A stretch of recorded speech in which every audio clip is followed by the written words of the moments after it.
Hey everyone, it's Elsie here, and I have a very different video for you today.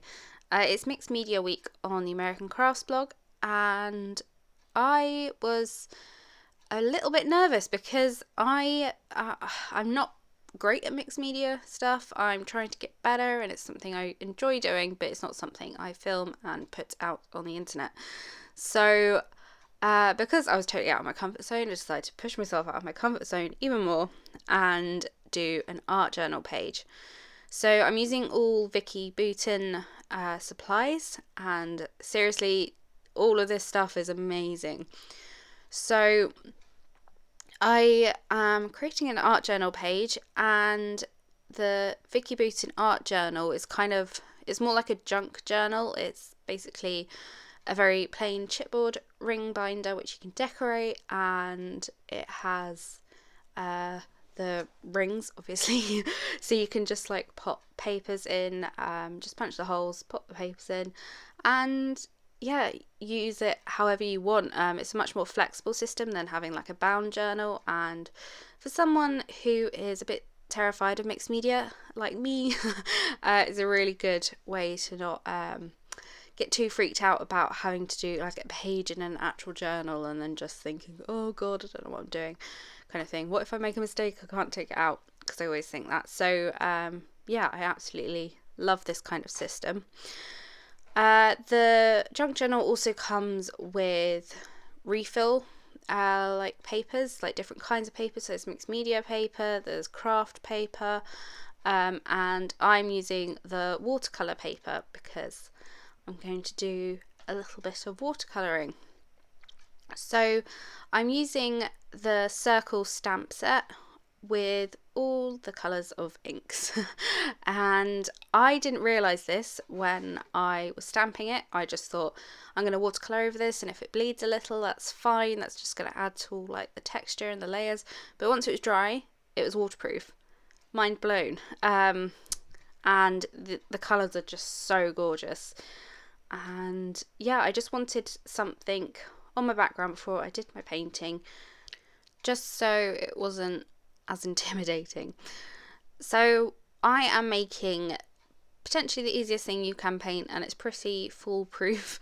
So I thought this would be a good place for me to start and show you how I am making my first ever art journal page that I actually like.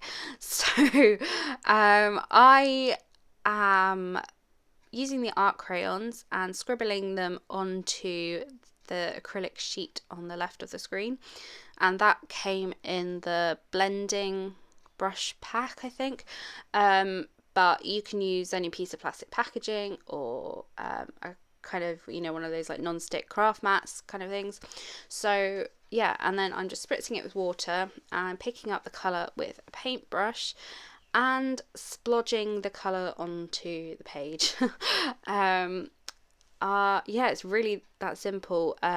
You don't want to scribble the crayons directly onto the paper, because I also make that mistake, and you can't lift the crayons up, they kind of sink into the paper, so you can see the scribble lines. So if you want to use them as watercolour, just put them off to the side, basically create your own palette and just scribble them on, add some water, and you're good to go. So I am adding kind of more blues and purples. Those are kind of like my favourite colours to paint with. And yeah, I'm just creating areas of like light and dark, and what I mean by that is some of the colours I'm applying a lot more heavily in areas, so you get that nice contrast. So there's always areas of kind of light and dark, which means that the end result has a lot more depth and everything. So I was really pleased with this next little thing I did. I took some clean water and then just splattered it onto the painting, and you can kind of see it bleaches out, and I love that effect. I thought that was really cool. And yeah, I think I ended up doing 3 layers of paint, So I did one, then dried it, and then did another. And I didn't think I was going to add green to this when I first started, but I absolutely love how the green looks with the blues and the purples. I just think it makes really makes them pop. And yeah, I thought I was going to use yellow originally, and then I wasn't brave enough because yellow and purple are complementary colours, and I didn't want to get any browns in this. So yeah, you can actually use any colours you want for this kind of galaxy background technique. I just chose the blues and the purples and the greens because those are kind of my favourites. But you can go for a rainbow, you can go for, pinks and oranges, whatever you want. The end result will still look really cool and will look like a galaxy. So yeah, this page is pretty foolproof, and I think if I can do it, you can do it. So yeah, it's just really fun just to kind of sit down, put on some music or a book or a podcast, or Netflix, and just paint. It's just really, really relaxing and enjoyable. So yeah, I'm just adding layers, trying to get those areas of light and dark, adding more water, trying to get that bleaching effect, which I love, and drying it, and then adding more layers. I started scribbling onto the page here, which didn't quite work out. Actually, it did sort of work out. The stick was already slightly wet, I think, so that helped, and then just went over it with a bit of a baby wipe, but I definitely preferred using my paintbrush. So the next step, once I was happy with the painting, was that I took the blending sponge with one of the stencils and used some of the Colour Wheel inks to put the ink through the stencil, and I'm using this beautiful scripty stencil, which I'm in love with. Oh my gosh, I just love how this looks. So yeah, it's really, really subtle, but it just adds such a nice extra layer, and it was so easy to do with this blending sponge, and the inks are so kind of highly pigmented and juicy, kind of. I think that's like a good way to describe them. And it was just, yeah, I just absolutely love the way that looks. Yeah, that script stencil is going to get a lot of use. So now this is the terrifying bit. I am going to cover this in black. Yes, I'm using the same technique. I'm using black, the black art crayon, and yeah, basically turning it into watercolour. And this is the most terrifying bit because you think, oh my god, I have just ruined this. What am I doing? And yeah, I was like, what? I was slightly freaking out at this point, thinking, okay, let's just go with it. It's what's done is done. If it doesn't work out, I'll do it again. But thankfully it did work out, but I was slightly poofing myself at this point, just thinking, I've just spent all this time painting and now I've ruined it. But yeah, it worked out in the end. So yeah, this black crayon as well is really great. It's really, well, all the art crayons are really, really pigmented, but I'm kind of diluting the black, so it's a lot softer and it's not as harsh, so you can still see all the layers of paint and the stencil work and the stamps underneath. And yeah, adding some splatters, adding yeah, some more pigment into the areas that I wanted to make darker. And yeah, it's just about sort of creating that contrast, and all the light areas that I kind of created with like the green and all that, I wanted to sort of keep them very kind of plain. I didn't want to add black over them because I wanted that depth, and it was easiest to do this sort of around the edges of the page because that kind of draws your eye in, makes it look a lot nicer. So now is where we make the galaxy, and I am just diluting some gesso. with some water and splattering it over the page to make some stars. And you can experiment here. You want a mixture of stars, so you want some that are sort of larger and some that are smaller. So you can do, use a bigger brush and use kind of less water to create that. And yeah, the more stars, the better. So it just magically transforms what looks a bit like a hot mess into a galaxy. And oh god, I can't tell you how relieved I was that this worked once I did this. Yeah, I was really, really happy with the result. And as you can see, it was so easy to kind of put together and to, finish. It was just like really easy to put together and create something that's I think really kind of striking.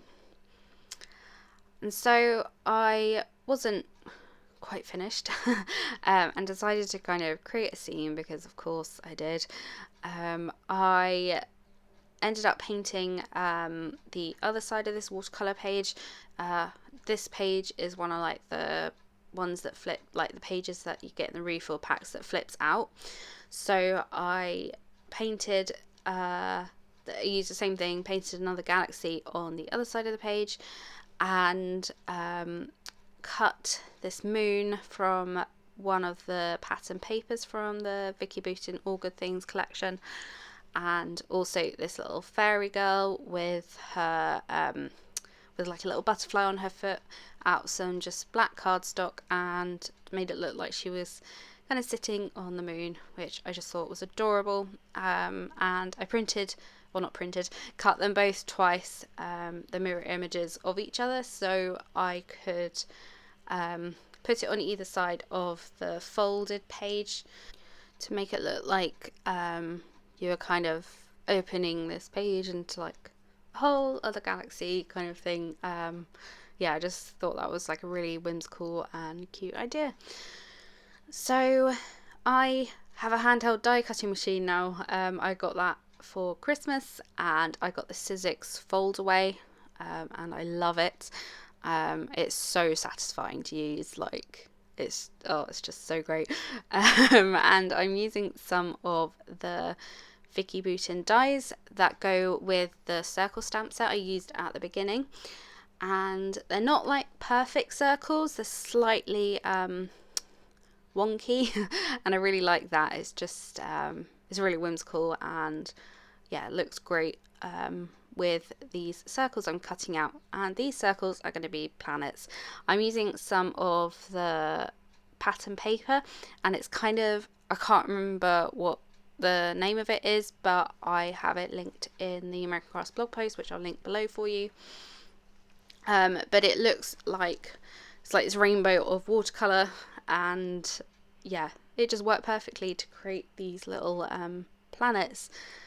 And yeah, slightly obsessed with the way these look on this page.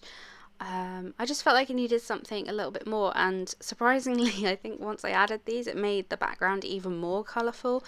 Yeah, and I just love how the watercolour texture looks on them. You can obviously recreate this on your own, but the paper's a lot easier, especially when, you spent all that time on the background and don't really feel like getting the paints out again. You can just use this paper and yeah, just get a really, really cool look with minimal effort, which I am a massive fan of. So I'm just adding some little star details with a white pen. I would say these aren't really necessary. I just felt like doing them, and yeah, they add a little bit of sort of faux sparkle to the page. And yeah, now I haven't done stitching, so I had to do some stitching. Actually no, I stitched the moon, but I hadn't done enough stitching. So I stitched little rings around the planets. Obviously it's not astronomically correct, but anyway, I'm not going for realism here. And yeah, I stitched around them with some matching thread, And I don't mind obviously you'll be able to see the stitching on the other side of the page because I can always cover that up. And I would have I wanted to stitch, so it was worth having like the awkward bit on the other side. But yeah, I can just put anything in this journal. I don't have to it's not bound by anything, so I can just add whatever I want onto the other side of this page and cover up the stitching, which is really nice. So I'm using some of the thickers from the collection to spell out my title, and I have a feeling this might be like a Van Gogh quote. Supposedly, I think Pinterest told me it was, but I'm not so sure. But it just says let go and ... and then when you open up the page you'll see the rest of the title, which says paint the stars, and I thought that was very, very appropriate for this page. I also used some of these butterfly stamps, and I had those left over when I was just sort of experimenting with my supplies, and I just stamped them out with some black ink and fussy cut them out and popped them here. I really like the contrast of like the stark black and white with all that colour. I just think it looks really nice, and I tried adding some of the die cuts in, but no, it didn't need it. And then as my final touch, I used some of the enamel dots from the collection and scattered them over the page, and their colours obviously match perfectly and they kind of look like little planets, I think. I'm slightly obsessed with the way these turned out, and that's pretty much my page, I think. So yeah, I was so nervous about this video, but I hope you enjoyed it and you got some inspiration. I was really nervous because I have never done anything like this before, and yeah, I hope it was all right. But yeah, I hope you give this a try as well, because I just had so much fun doing this. And yeah, there you can see it in the journal as well. So I'll leave a link to the blog post down below so you can go have a look at that, see the supplies I use, see some more photos and all that. And yeah, thank you so much for watching. I hope to see you next time. Bye everyone.